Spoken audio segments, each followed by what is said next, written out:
ইন্তেহা হবে, আল্লাহ যেন তার সম্মানজনক জায়গায় তাকে পৌঁছিয়ে দেন, বলেন আমিন। তার বাবা মায়ের জন্য দোয়া করছি।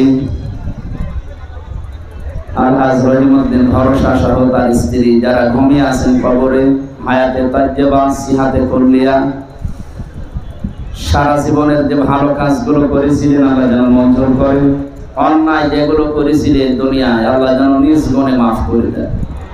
কবরটা জান্নাতুল ফেরদাউস বানানোর আহ্বান জানাচ্ছি, আল্লাহ তুমি করে দাও। এতক্ষণ যারা আলোচনা রাখলেন অনেক মানুষের নাম আপনারা দেখতে পাচ্ছেন। মাওলানা ইদ্রিস আলী, মাওলানা রুহুল আমিন, মতিউর রহমান নিজামী, আলহাজ মাহফুজার রহমান মিঠু ভাই, জনাব অ্যাডভোকেট মজহারুল ইসলাম বাবলু, রকিবুল ইসলাম পলাশ, রমিজউদ্দিন, হাফেজ এরশাদুল হক, সম্মানিত পরিচালক আলহাজ মামুনুর রশিদ। আমার সাথে আজকে এসেছেন আপনাদের এলাকার সন্তান বড় ভাই তরিকুল ইসলাম ডিনা, নানা জানান ওলামা ইকরাম, সামনে বসা মুসলমান ভাইরা, পর্দার আড়ালে আছেন সম্মানিত মা এবং বোনেরা, প্রশাসনের ভাইরা, প্রাণ প্রিয় রংপুরবাসী, আল্লাহর দরবারে শুকরিয়া জানাচ্ছি যিনি আমাদেরকে মুসলমানের ঘরে জন্ম দিয়েছেন, আলহামদুলিল্লাহ। অন্য ধর্মে যদি আসতেন, এই যে তরিক ভাই যে কথা বললেন, ইন্না সলাতি ওয়া নুসুকি ওয়া মাহইয়ায়া ওয়া মামাতি লিল্লাহি রাব্বিল আলামিন, এই কথা বলা সহজ ছিল না। মুসলমানের ঘরে এসেছি, কাজ কাম যাই করি না কেন নাম তো মুসলমান, সুতরাং এই হিসাবে শুকরিয়া জানাচ্ছি যে অন্য কোনো ধর্ম থেকে আমাদেরকে আশা লাগে না। গত কয়েকদিন আগে দিনাজপুরে 10 জন মানুষ মুসলমান হয়ে গেছে আমার হাতে। আমি জিজ্ঞাসা করেছিলাম আপনাদের কষ্ট হচ্ছে না?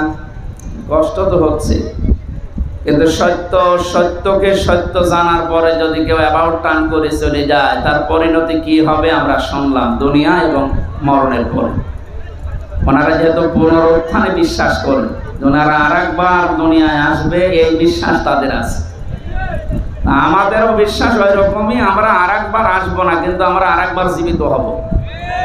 আমরা আল্লাহর সামনে দাঁড়াতে হবে আরেকবার জীবিত হয়ে, নাকি? ওনাদেরও বিশ্বাস আমাদেরটা প্রায় কাছাকাছি। ওনারা আসতে চান আর আমাদের আর আসার সুযোগ নেই। ওনাদেরও কষ্ট হয়েছে নিজেদের বাপদাদার ধর্ম এতদিনের লালিত সব ছেড়ে দিয়ে ইসলামে আসতে। আমার মনে হয় এখানে আমরা যারা আছি আল্লাহর বিধান কম বেশি যাই মানি না কেন, কেউ যদি বলে আপনি হিন্দু হয়ে যান, আপনাকে এই জেলা লিখে দেওয়া হবে, আপনি হবে না। সেই রকম যা ইমান আছে এই ইমানের দ্বারাও সম্ভব না। যদিও 10 টাকা পড়ে পেলে মানুষ ফেরত দিতে চায় না, তারপরেও এতটুকু আমাদের ভরসা আছে, যেহেতু ভরসা সাহেব পাশে আছে, ওনার উপরে ভরসা করা যায় ইনশাআল্লাহ। আল্লাহর ঘর তাওয়াফ করে এসেছেন, নামাজ পড়েন, রোজা রাখেন, ঘোষণা দিলেন যে সমস্ত বিশ্বাসগুলোর দ্বারা মুসলমান থাকা যায়, আল্লাহ যেন ওই বিশ্বাসগুলো দিয়ে তাকে পূর্ণতায় পৌঁছিয়ে দেন। জাতির সাথে অনেকে মুনাফিকি করেছে আমরা দেখতে পাচ্ছি। এই যে দরবেশ বাবা, দাড়ি তো ভরসা সাহেবের চাইতেও বড় ছিল, তার সব সাদা, মাথা থেকে শুরু করে পা পর্যন্ত যা শরীরে ডেসাপ সব কি ভেতরের অবস্থা আমি জানি না, আমার মনে হয় এটাও সাদা, সব সাদা। সাদা মনে কাদা নেই, কিন্তু ওর মনে যে এত কাদা এখন টের পাচ্ছে জনগণ। কত বড় ধোকা, দাড়ি কেটে নম হয়ে গেছে। তরিক ভাই আসার সময় বলছিল যে পোড়া ধোকাবাজি, পোড়া প্রতারণা। এ দাড়ি রেখেছিল মেকি দাড়ি, মানুষকে ধোকা দিয়ে বোকা বানিয়ে কোটি কোটি টাকা আত্মসাৎ করেছে। চিন্তা করেন 36,000 কোটি টাকা, পদ্মা সেতু বানিয়েও 4,000 কোটি টাকা থেকে যাবে। এই লোকটা দরবেশ হয় কি করে আমি তো বুঝি না। ধরবেশ, দরবেশের বেশ ধরেছিল, কথা বলেন ঠিক কিনা? আমরা তো আর বেশ ধরিনি, আমরা খাঁটি মুসলমান। এবার আওয়াজ তো সেরকম বড় হচ্ছে। আপনারা রংপুর বিভাগের মানুষের যে নাম দিয়েছে সারা দেশে, এই নাম কি করতে দিয়েছে আমি জানি না, কিন্তু আপনারা সহজ সরল।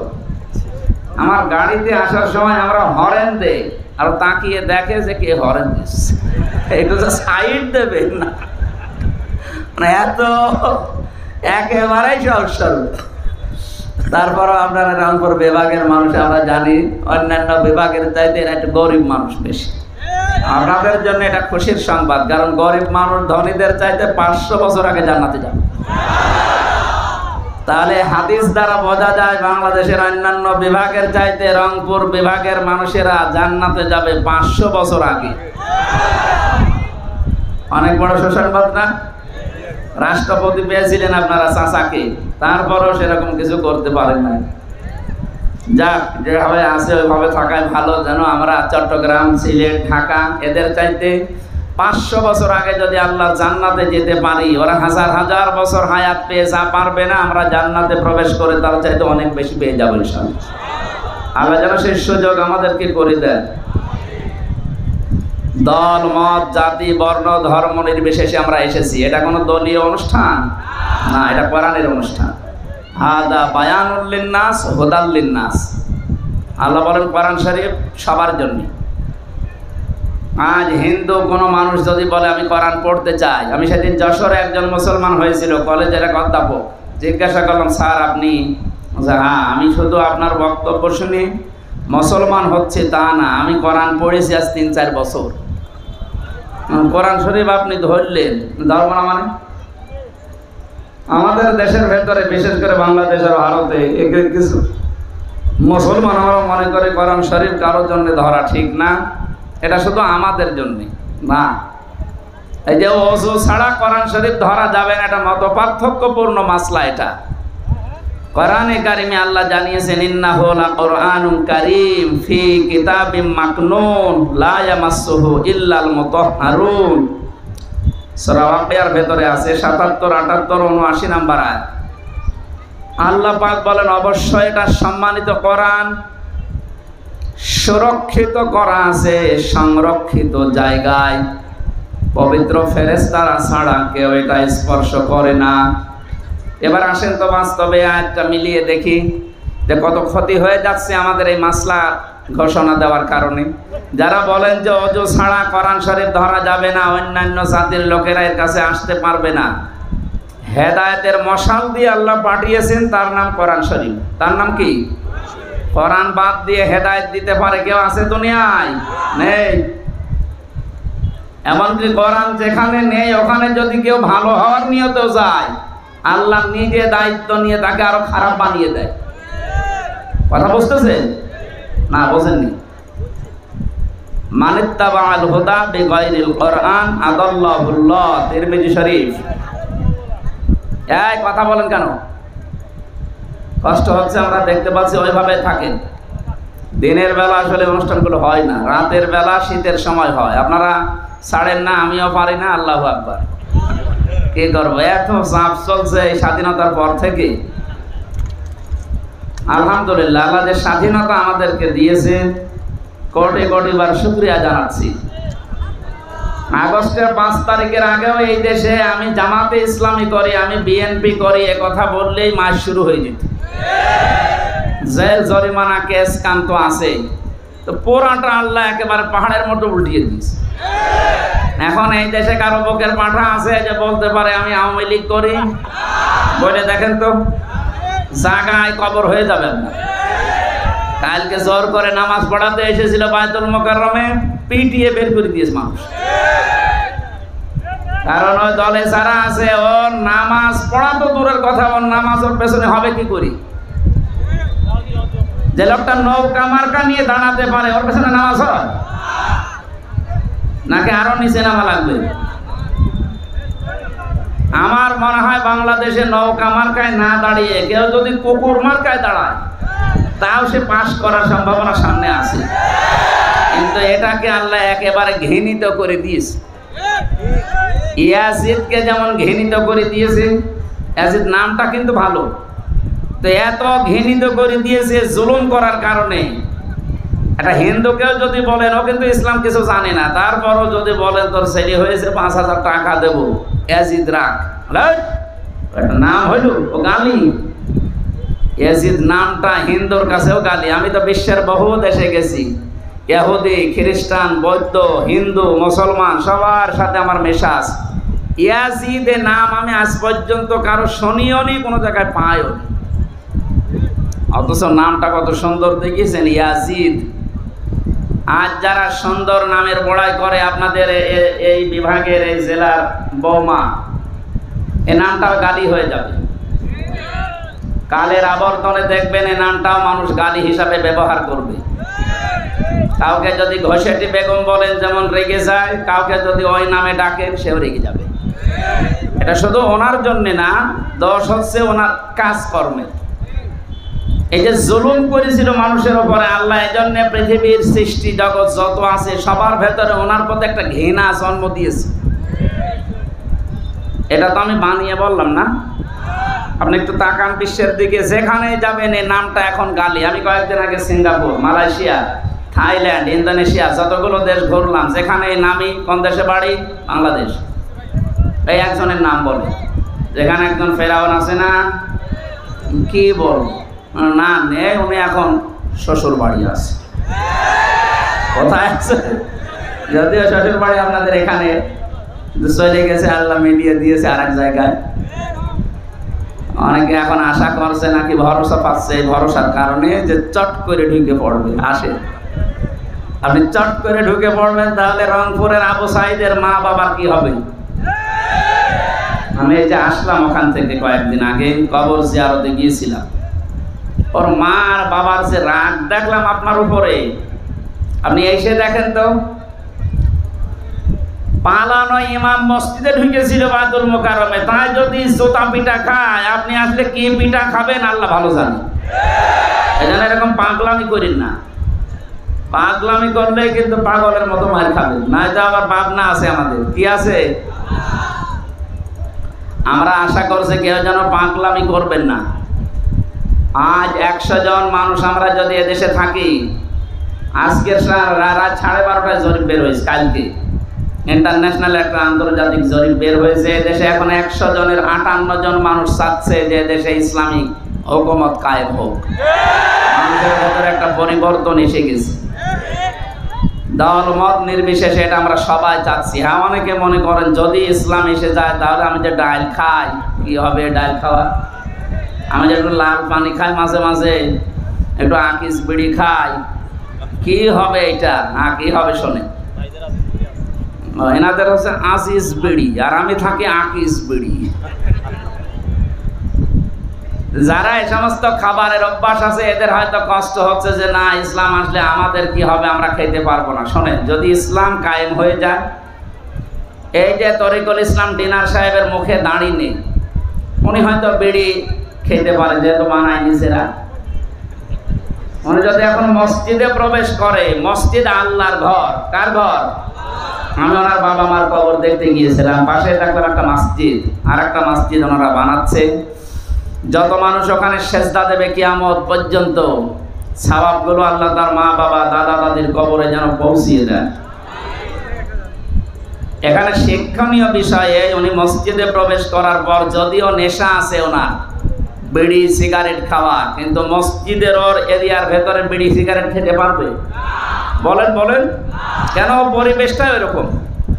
পুরাটা জায়গা আল্লাহ রহমত দিয়ে ঢেকে রেখেছেন। আল্লাহুম্মা আফতাহ লি আবওয়াবা রাহমাতিক, এটা বলা হয় না যে আল্লাহ তোমার রহমতের দরজা সব খুলে দাও? তার মানে রহমতের জায়গা মসজিদ। রহমতের জায়গা কোনটা? ওখানে গেলে যেমন আপনার আর বিড়ি, লাল পানি, ডাল খেতে মনে বলবে না, পরিবেশ নেই ওখানে, জায়গাটা এরকম।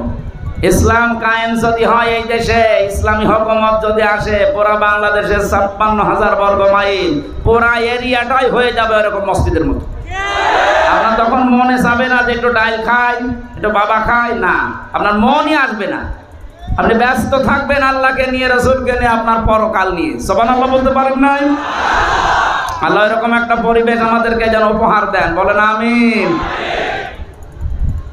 যেহেতু কোরআনে কারিমের কাছে আমরা আসতে কয়েকটা বাধা পাচ্ছি, যে ওযু ছাড়া কোরআন ধরা যাবে না, অমুসলিমরা আসতে পারবে না, তাহলে দেশের ভেতরে ইসলাম প্রচার করা, মানুষকে জানানো, কি দিয়ে জানাবেন আপনি? এবার আমি শব্দের দিকে তাকাচ্ছি, এই এদিকে তাকান। ফি কিতাবিম মাকনুন। আল্লাহ পাক বলেন সংরক্ষিত করা আছে এই কোরআনে কারীমকে সুরক্ষিত জায়গায়। মাকনুন শব্দের শাব্দিক অর্থ হচ্ছে এমন জায়গা যেখানে হাতের স্পর্শ লাগে নাই। আর আমরা জানি পৃথিবীর দুইটা জায়গা আছে যেখানে হাতের স্পর্শ লাগে না। একটা মায়ের পেট যেখানে সন্তান থাকে, রেহেম। 2 নম্বরে লাউহে মাহফুজ, যেখানে ফেরেশতা ছাড়া কেউ হাত দিতে পারে না। আয়াতের পরবর্তীতে যে শব্দটা আল্লাহ দিলেন, লা ইয়ামাসসুহু ইল্লাল মুতাহহারুন, এই যে স্পর্শ করে না তাহারাত ব্যতীত। তার মানে মুতাহহারুনের ব্যাখ্যা পেয়েছি আমি 2টা। 1 নম্বরে পবিত্র, 2 নম্বরে নিষ্পাপ। ও বাংলার মানুষেরা, পৃথিবীতে কেউ 100% পবিত্র থাকা সম্ভব? বলেন না কেন? 2 নম্বরে আমরা কেউ নিষ্পাপ না। এটা 1 নম্বরে ধরা যায় ফেরেশতাদের তারা পবিত্র, 2 নম্বরে তারা নিষ্পাপ। তার মানে এই আয়াতটা মুখাতেব এই যে হু দিয়ে আল্লাহ লাউহে মাহফুজের দিকে ইঙ্গিত দিলেন, ইশারা দিলেন। এটা দ্বারা বোঝা যায় এটা দুনিয়ারে ভূখণ্ড না, এটা আরশে লাউহে মাহফুজের জন্য খাস। কোরআনে কারীমকে যদি আমরা সহজ করে দিতে পারতাম, আজকে যেমন সবাই এসেছি দলমত নির্বিশেষে, এটা যদি হিন্দুদের কিতাবের মতো, বৌদ্ধদের কিতাবের মতো, ইহুদি খ্রিস্টানদের কিতাবের মতো কেউ যেতে পারবেন না তা না, সবার জন্য ওপেন করে দিতাম, এদেশে আমার মনে হয় আরো ধীরে ধীরে না খুব তাড়াতাড়ি মানুষ ইসলামে আসতে পারত। আর রংপুরবাসী, আমি এখান থেকে যেটা মেসেজ দিতে চাই জাতিকে, অজো ছাড়া কোরআন ধরা যাবে না, এটা কিছু কিছু আলেমের মত আছে, কিন্তু অধিকাংশ ওলামা ইকরামের মত হচ্ছে যদি গোসল ফরজ না হয় তাহলে আপনি যে কোনো অবস্থায় কোরআন ধরা পড়া আপনার জন্য জায়েজ। কারণ আপনার জীবন চালাতে হবে তো কোরআন দেখে। কথা বলেন না কেন? বাবার জীবনী দেখে জীবন চালাতে পারবেন? অনেকে তো এটা আরম্ভ করেছিল, যা করবেন আমার বাবার মতো করেন। কিন্তু কোরআনে কারীম জানিয়েছে আপনি যা করবেন যেন কোরআন কেন্দ্রিক হয়, নবীর হাদিস কেন্দ্রিক হয়। কথা বলেন ঠিক কিনা? লরেন বোথের নাম শুনেছি আমরা, টনি বেলাওয়ারের শালিকা। এ মহিলা আমেরিকা থেকে যখন এসেছে, ওকে ইহুদি আর খ্রিস্টানরা মিলে অনেক টাকা পয়সা দিয়ে পাঠিয়েছে যে মুসলমানদেরকে অন্য ধর্মে নিয়ে আসা লাগবে। এখন মুসলিমদেরকে যদি অন্য ধর্মে নিয়ে যেতে হয় আপনাকে আগে ইসলাম সম্পর্কে জানা লাগবে। এখানে কি সমস্যা? কি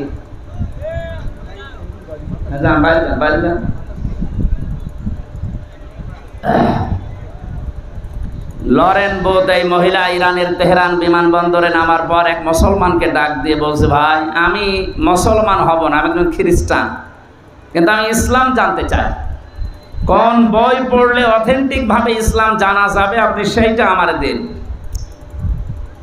আপনাকে যদি কোনো হিন্দু এসে বলে আমি ইসলাম জানতে চাই কিন্তু আমি গ্রহণ করব না, আমি কি পড়লে সঠিক ইসলাম জানতে পারবো, কি দেবেন বলেন তো? এখন প্রশ্ন আসতে পারে না, তো হিন্দু মানুষ খ্রিস্টান, ওকে কোরআন দেবেন মানে তো ওজু নেই। এই মহিলাকে কোরআন শরীফ শুধু না তাফসীর সহ দিয়েছিল মুসলমান। 3টা বছর পরে যখন মুসলমান হচ্ছে, সাংবাদিকরা প্রশ্ন করেছিল তাম দুনিয়া এখন সবচাইতে বেশি মানুষ বাস করে খ্রিস্টান ধর্মে, এরপরে মুসলিম, তা আপনি খ্রিস্টান থেকে মুসলমান হচ্ছেন মানে? লরেন বোথ বলেছে আমি কোরআন পড়ে 53 জায়গায় লাল দাগ দিয়েছিলাম। এতদিন শুনতাম যে কোরআনে কোনো ভুল নেই, সন্দেহ নেই, অবকাশ নেই, আজকে আমি 53 জায়গায় পেয়েছি। কিন্তু আশ্চর্যের বিষয়, যেখানে আমি লাল দাগ দিয়েছি দেখি পরের আয়াতে, পরের পারায় আল্লাহ ওই জবাব আগেই দিয়ে দিয়েছে। শেষ পর্যন্ত সূরা নিসার 34 নম্বর আয়াতটা পড়ার পরে আমার বিবেক খুলে গেছে, আমি আর থাকতে পারলাম না, চলে আসলাম মুসলিম ধর্মে। আপনি বলেন তো, এই মহিলা যে পড়েছিল 3টা বছর আমাদের মতো আনাকুম জানাকুম পড়ে নাই, পড়ার মতো পড়েছে। পড়া কোরআন শরীফ তো শেষ করেছে তাফসীর সহ না, জানাটার নেই। তাড়াতাড়ি করা লাগবে ভাই। হ্যাঁ তাড়াতাড়ি করেন, তাড়াতাড়ি করেন। ফ্যানও তো বন্ধ হয়ে যাবে নাকি? তাহলে গরমও আসলে প্রচন্ড।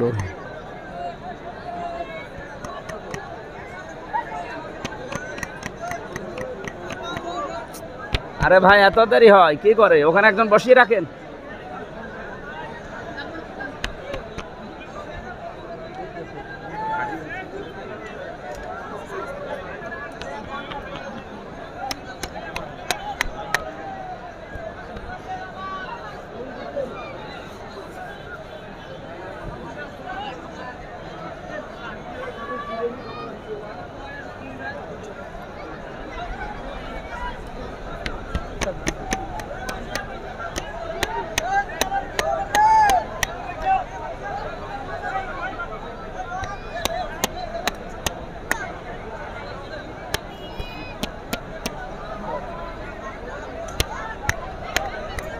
কি হলো এত দেরি করে কেন?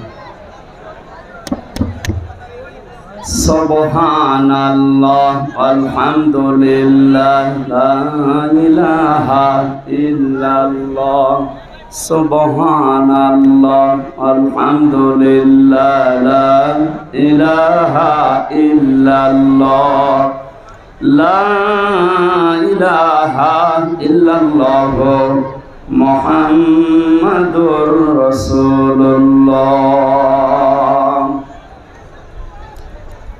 আমার ভাইরা, এই জন্য আমরা কোরআনে কারিমের কাছে আসার চেষ্টা করি। পৃথিবীর একটাই মাত্র কিতাব যেখানে আসলে দুনিয়া আখিরাতে আপনার সম্মান বাড়বে। ইন্নাহু লাকুরআনুন কারীম, নিশ্চয় এটা সম্মানিত কোরআন।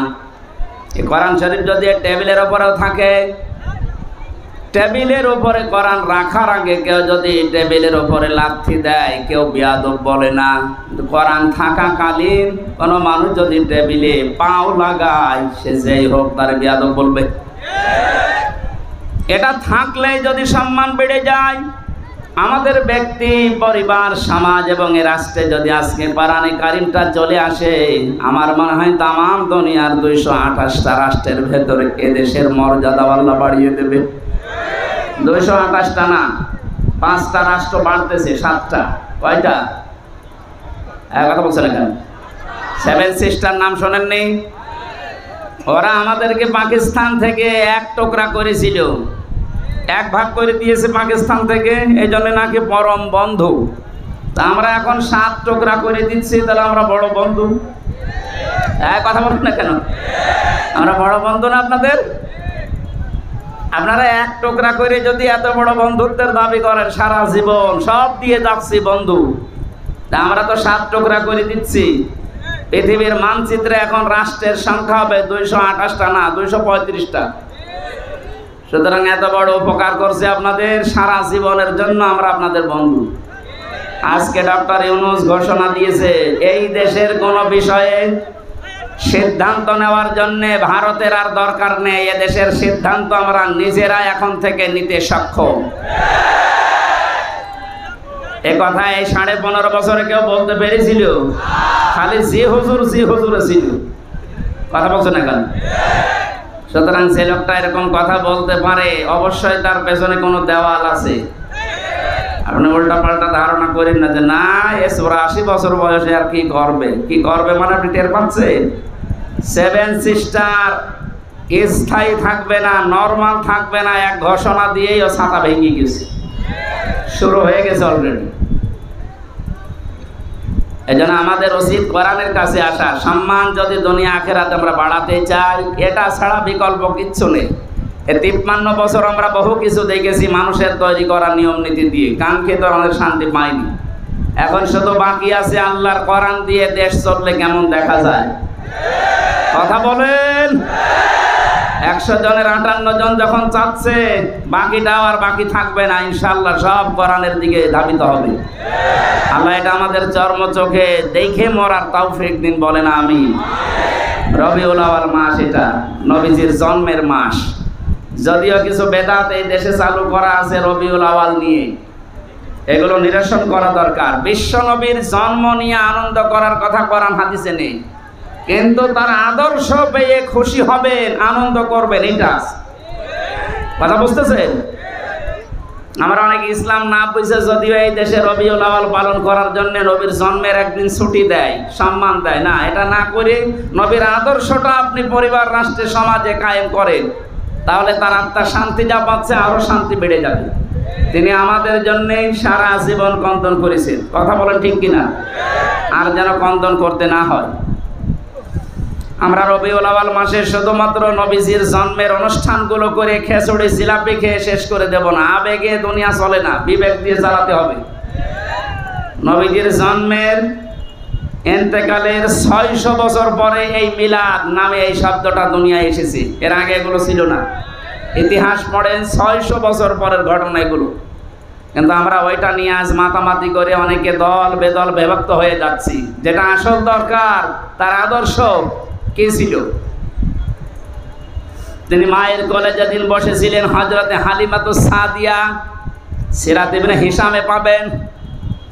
হালিমাতুস সাদিয়া বলেন, তাকে আমি কোলে তুলে নিয়ে আমার ডান স্তন তাকে দিয়েছি, তিনি পান করলেন। বাম স্তনটা যখন লাগিয়েছি তিনি মুখ বের করে নিলেন। একবার, দুইবার, তিনবার তিনি মুখ বের করে নিলেন। আমাকে যেন চোখের ইশারা দিয়ে বোঝাতে চায়, মা হালিমা, জোর করেন কেন? ডান স্তন আমার অধিকার ছিল, আমি পান করেছি। বাম স্তন এটা আমার অধিকার না, এটা আমার দুধ ভাই। আপনার আর একটা সন্তান আছে, আমি জানি তার অধিকার এটা। ও বাংলার মুসলমানের, আজ নবীর জন্ম নিয়ে তোমরা আনন্দ করো। নবীর তো আসল সিরাত, সুরাত, তার আদর্শ এইটা জন্মের শুরু থেকে। তিনি মায়ের কোলে বসে মানুষকে জানালেন, পৃথিবীর মানুষেরা, আমি দুনিয়ায় ভাইয়ের হক নষ্ট করার জন্য আসি না, এসেছি ভাইয়ের হক ফিরিয়ে দেওয়ার জন্যে। আপনি যদি আনন্দ করতেন তাতে এরকম আদর্শ মেনে আনন্দ করেন। অথচ তার উম্মত আমরা যারা আজ দাবি করি, যত বড় হই তত ভাইয়ের হক মারার জম হই। কথা বলেন না কেন? ভাই মানে শুধুমাত্র রহিমউদ্দিন আর করিমউদ্দিন আপন ভাই, এটা না। তামাম পৃথিবীর সব মুসলমান আপনার জন্য ভাই। আল মুসলিম ও আখুল মুসলিম, মুসলমান মুসলমানের কি ভাইয়ের প্রতি মানুষের অধিকার থাকে, হক থাকে 6টা। 1 নম্বরে তাকে দেখলেই সালাম দেওয়া লাগে, এটা তার হক। এটা এখন সব দলীয়করণ হয়ে গেছে। এই 15.5 বছর আরো বেশি হয়েছিল। কথা বলেন না কেন? আওয়ামী লীগ যে লোকটা করতো, ও কিয়ামত হয়ে যাবে তারপরও কোনো জামাত ইসলামের নেতাকে সালাম দেবে? কোথায় পৌঁছিয়েছিলেন আপনি? দুর্নীতির কথা তো বলা যায় না, এমন কোন জায়গা বাংলাদেশে দুর্নীতি ছিল না। জাতীয় মসজিদের ইমাম পর্যন্ত দুর্নীতির কারণে পালিয়ে গেছে, কারণ নিজেই জানতো যে আমি অবৈধ। এখানে ওঠার মতো যোগ্যতা সম্পন্ন আলেম দেশে বহু আছে, তাদেরকে বাদ দিয়ে কওমি জননী ঘোষণা দিয়ে উনি ওই জায়গায় গিয়েছিল।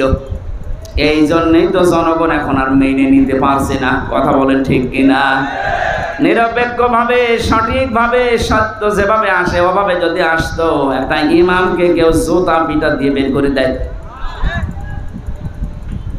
আপনি আলেমদের নামে কলঙ্ক।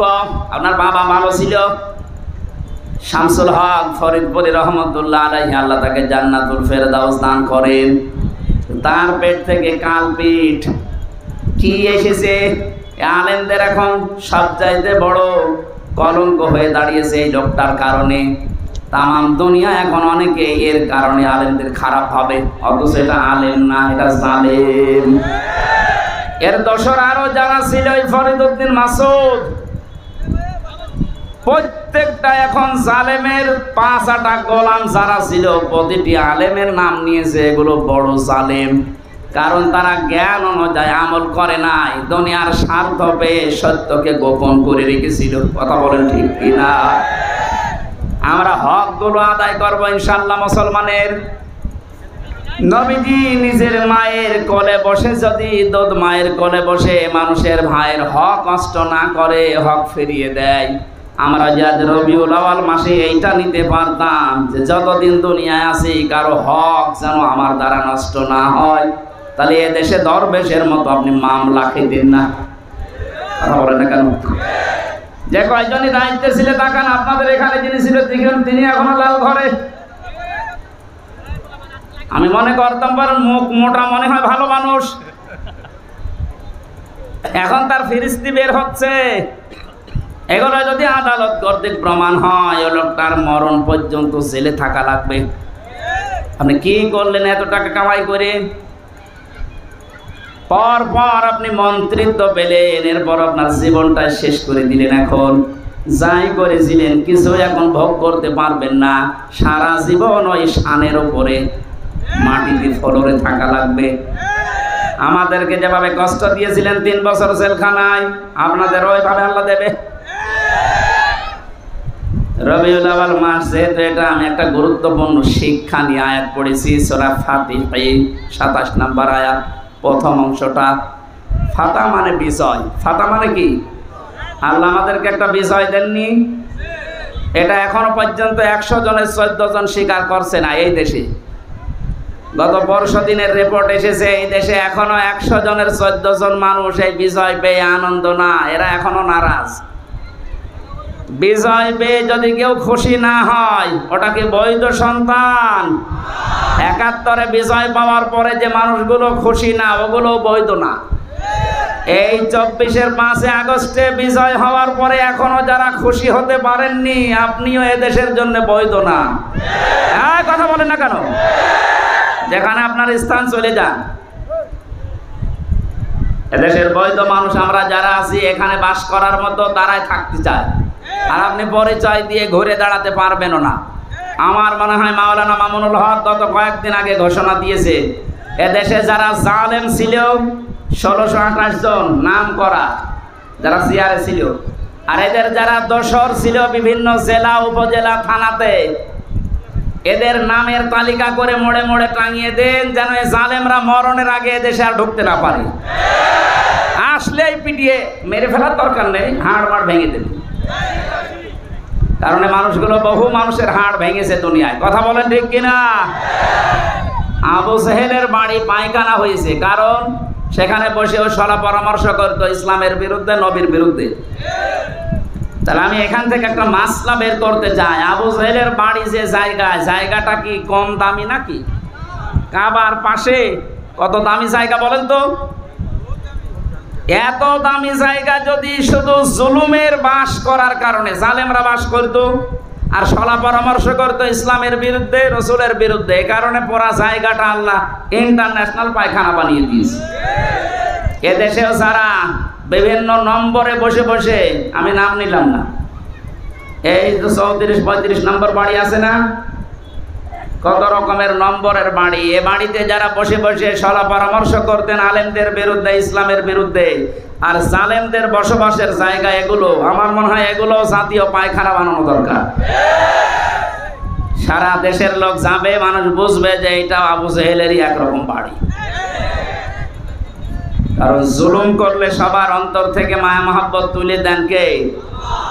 আর যদি কেউ ন্যায়ের উপরে থাকে তার প্রতি ভালোবাসা মহব্বত তৈরি করে দেয় কে? এটাকে আমি বানালাম না। সূরা মারিয়ামের 96 নম্বর আয়াতে আল্লাহ জানিয়েছেন ইন্নাল্লাযীনা আমানু ওয়া আমিলুস সলিহাতি সায়াজআলু লাহুমুর রাহমানু ওদ্দা।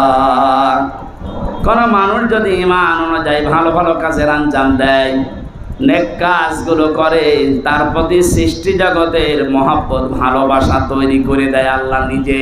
যেমন আল্লামা সাঈদী, কথা বলছে না কেন? এদেশের দল মত নির্বিশেষে আমি পেয়েছি শুধু ওই 14 জন যারা এখনো খুশি না, ওরা বাদ দিয়ে 100 জনের 86 জন মানুষ এই দেশে আল্লামা সাঈদীকে ভালো মানুষ মনে করে। আমি আজকে যে বাড়িতে গিয়েছিলাম তরিক ভাইয়ের পারানের পাখি, সেই 90 সালের দিকে ওখানে এসেছিলেন।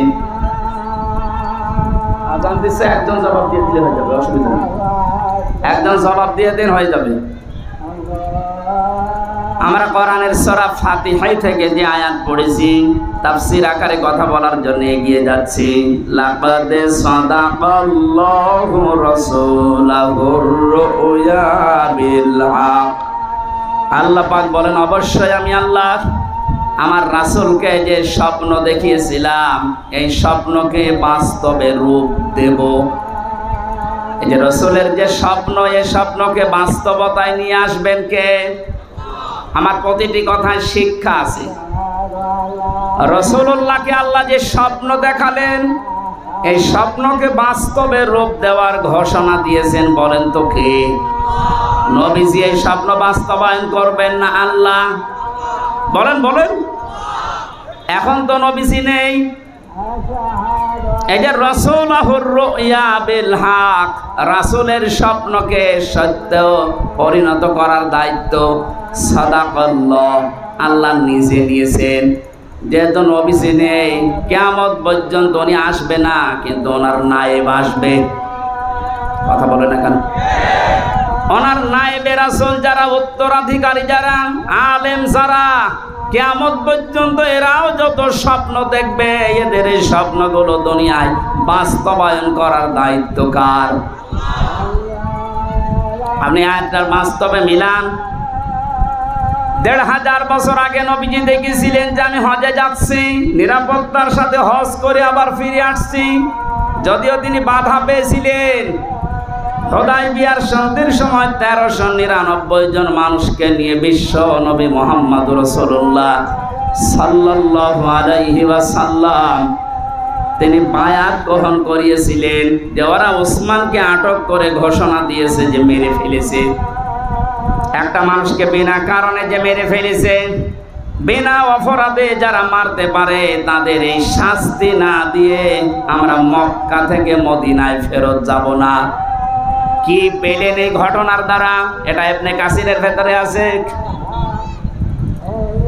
ওই সময় মাত্র একজনকে তারা বিনা কারণে মেরে ফেলেছে, মিথ্যা এই সংবাদ ছড়িয়েছিল। বিশ্বনবী মুহাম্মদুর রাসূলুল্লাহ ১৩৯৯ জন মানুষকে নিয়ে তিনি বললেন, ওসমান হত্যার প্রতিশোধ না নিয়ে আমরা একটা ইবাদত করব না। তিনি ফরজ হজে ছিলেন, ভেঙে ফেললেন, ইহরামের কাপড় খুলে ফেললেন, বলেন সাধারণ কাপড় পরো। রোজা ছিলেন, বলেন রোজা ভেঙে ফেলো, শরীরে শক্তি তৈরি করো, আমার হাতের সাথে হাত লাগাও। ১৩৯৯ জনই হাত দিয়েছিল। নবীজি উপরে আর একটা হাত দিয়ে বললেন, এটা ওসমানের হাত। কারণ আজকে মিথ্যার বিরুদ্ধে, হত্যার বিরুদ্ধে যারা অবস্থান নিয়েছে, তাদের সবাইকে আল্লাহ কবুল করে নিয়েছে। সূরা ফাতিহার ১৮ নম্বর আয়াতটা আল্লাহ নাযিল করলেন ওই সময়, লাকাদ রাদিয়াল্লাহু আনিল মুমিনিনা ইয ইউবাইউনাকা তাহতা শাজারা। এই যে তাহতা শাজারা, বাবলা গাছের নিচে যারা আপনার হাতে আজ বায়াত গ্রহণ করছে, এদের সবার উপরে আমি আল্লাহ অবশ্যই রাজি হয়ে গেছি। এখানে শিক্ষা এই, বিনা কারণে কোনো মানুষকে যদি কেউ মেরে ফেলে, আর অন্যায় হত্যার বিরুদ্ধে যদি কোনো মানুষ দাঁড়ায়, তার জীবনের উপরে আল্লাহ খুশি হয়ে যায়। আজ এই ১৫.৫ বছরে কত মানুষকে বিনা কারণে আপনি হত্যা করেছেন বলেন? কত মানুষকে বিনা কারণে গুম করে রেখেছিলেন, আয়না ঘরে রেখেছিলেন, আমার নিজেরাও রেখেছিলেন 10 দিন।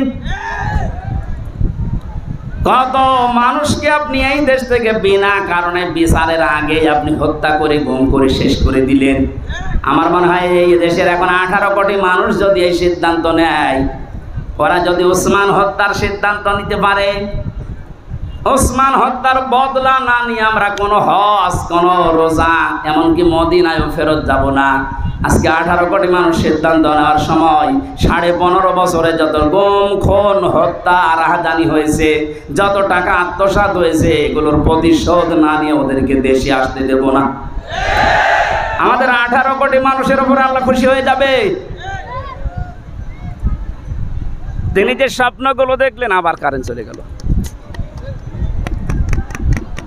তিনি যে স্বপ্নগুলো দেখেছিলেন, প্রতিটা স্বপ্নকে আমার আল্লাহ বাস্তবে রূপ দিয়েছিলেন।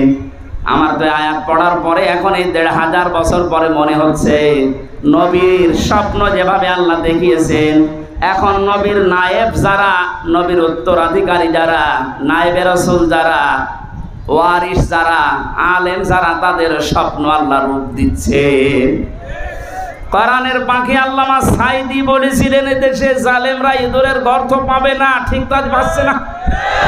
কথা বলুন। পাচ্ছে না, তার প্রমাণ কি? এতে কালামানিক বিসি পর্যন্ত উড়ে গেছে, বাকি যা আছে আপনি তাকান, একটা গর্ত পাচ্ছে না, যেগুলো লুকিয়েছে থাকতে পারবে না। কালকে আমার প্রশাসনের সর্বোচ্চ পর্যায়ের গোয়েন্দা বিভাগের একজনের সাথে কথা হয়েছে। হুজুর, ওই যে হাউং আঙ্কেল আছে না, হাউং আঙ্কেল, ও আছে আমাদের হেফাজতে, ২-১ দিন পরেই ওরা আমরা বের করবো। কোথায় লুকাবেন? যারা টাকা পাচার করেছিলেন বাইরে, টাকাগুলো ইমিডিয়েটলি তাড়াতাড়ি দেশে নিয়ে আসার চেষ্টা করেন। যদি দেশে নিয়ে আসতে না পারেন, আপনাদের ছেলে মেয়ে বউ সবই দেশের কাজে লাগানো হবে, সব বাজেয়াপ্ত করা হবে রাষ্ট্রের। কথা বলে না কারো, এইটাই ওদের শাস্তি। কোরআনের পাখির আর একটা স্বপ্ন আমরা শুনেছিলাম, বলেছিল শুধু নাড়া দেব, দিল্লি গিয়ে পড়বা, তাই পড়িস। পৃথিবীর ২২৮টা রাষ্ট্র কোনো জায়গায় গেল না, একেবারে মামু বাড়ি। উনি যা বলেছিল ১০০ ভাগ খাপের খাপ, মমতাজের বাপ। তৃতীয় নম্বর ওনার স্বপ্ন ছিল এই পৃথিবীর ময়দানে বাংলাদেশ নামে যে দেশটা, এখানে জালেমদের নাকের উপরে কালেমার পতাকা উড়বে। আমার মনে হয় সেই স্বপ্ন পূরণ হতে যাচ্ছে।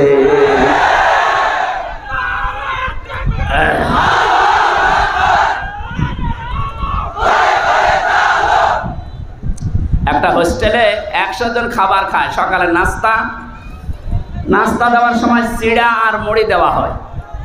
২০ জন বলছে আমাদের এই খাবারই যথেষ্ট, বাকি ৮০ জন বলে না, এ খাবার হবে না। আমরা কেউ চাই কলা পাউরুটি, কেউ চাই খিচুড়ি, কেউ চাই রোল, এরকম বিভিন্ন নাম দিস। হোস্টেলের ম্যানেজার বলছে এভাবে হবে না, ভোট হোক। ভোট দেওয়ার পরে দেখা গেল যে চিড়া মুড়ি যারা খায় ২০ জন, ওরা ২০ জন এক দলে। যারা কলা পাউরুটি চায় তারা ভোট দিয়ে ১৮ জন, যারা রোল চায় তারা ১৯ জন, যারা খিচুড়ি চায় তারা ১৭ জন। এভাবে ভাগ ভাগ করতে করতে আগে যেটা চালু ছিল ওইটাই চালু হয়ে আছে।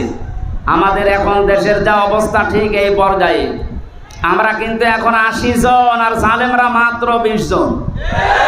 আমরা যদি এখন এই কার টুপি ময়লা হবে, কার টুপি লম্বা হবে, কে হাত বাঁধবে, কে কি করবে, এই সব নিয়ে ব্যস্ত থাকি, ৮০ জন হওয়ার পরও কিন্তু ওরা আবার আগেরটাই কায়েম করে ফেলবে। এই জন্য আমাদের উচিত সব ভুলে যে এ দেশকে যারা ভালোবাসি, মানবতাকে যারা ভালোবাসি, ইমান যাদের ভেতরে আছে, ইমান নেই, সব এক জায়গায় হয়ে ৮০ জন আমরা চাই, যা তাই হবে দেশ ইনশাআল্লাহ। আমার কথার অর্থ বোঝেন?